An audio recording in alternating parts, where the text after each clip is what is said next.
Hi and welcome back. In this video, Rob Kahlon, our school's special education lead, will give teachers a quick view of how to use the resources that they find in the Brigance kit. Age for this test is from birth to developmental age 7. Right. And so this test should provide the minimum assessments we need for any level of functioning. If you browse the alternative curriculum, which we'll put a link under this video, and you browse through the Brigance, you'll see it's very similar. Okay. Okay, it's not a direct matchup. You're going to have to do some correlation yourself, but it's really, really similar. When you do a Brigance test and you find that a student has a certain area of need, you can go in the alternative curriculum and you can find expectations to match that area of need that you can report on the alternative report card. The curriculum has 6 categories. Right. Those are communication, social skills, activities of daily living, functional academics, motor skills, and experiential learning. When people get into a DD classroom, they might be at a loss of what to teach, and so this gives a guideline for what teachers should teach, just like in the mainstream academic program. Yeah. It's only been around for a couple of years, and prior to this, many people didn't know what to do. This is the table of contents of the test, and so one color is one area. This orange is physical development, language, literacy. So within this area, you're going to, because you're writing an IEP, you want to pick maybe 2 or 3 tests out of this area, and from those 2 or 3 tests, you can create 2 or 3 goals on the IEP. This is our reference, and this is where for one student gets to keep this for as long as that student is with us, and that could be for years. The student gets one book. This book is only filed in the OSR when the student transitions out of it. And so for this test, this is a gross motor skills test for standing. Okay. You can take the record book and you can determine, does the student stand on one foot? By observing, okay. Does the student stand on the other foot? Can they stand on their tiptoes?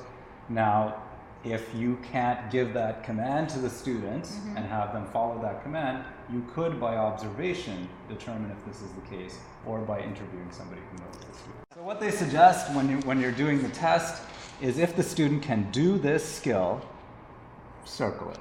Okay. And if they can do this skill, circle it. And if they're stuck, they can't do this one, and you want to focus on that one, underline it.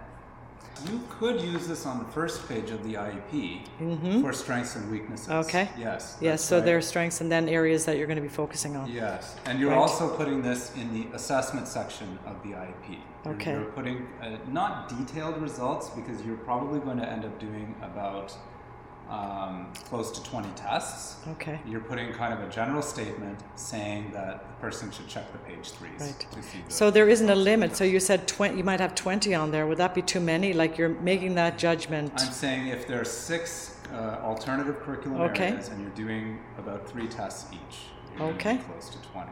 For teachers who are not used to an assessment like this, there's no marks, there's no numbers, there's no grades, percentages, or anything like that. It's strictly observation. Yeah, observation, and that's the same as on the alternative report card. Right, and no number grade.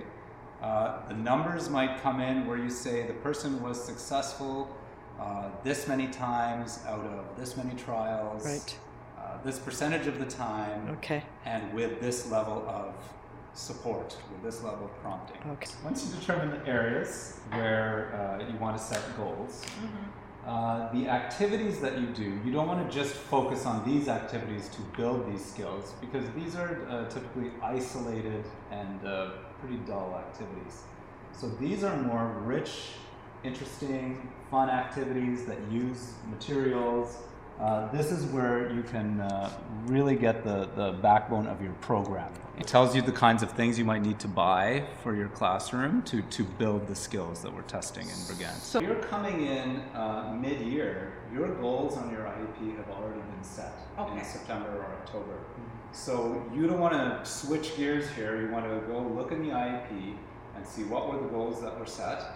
What are the tests in Brigance that match that goal?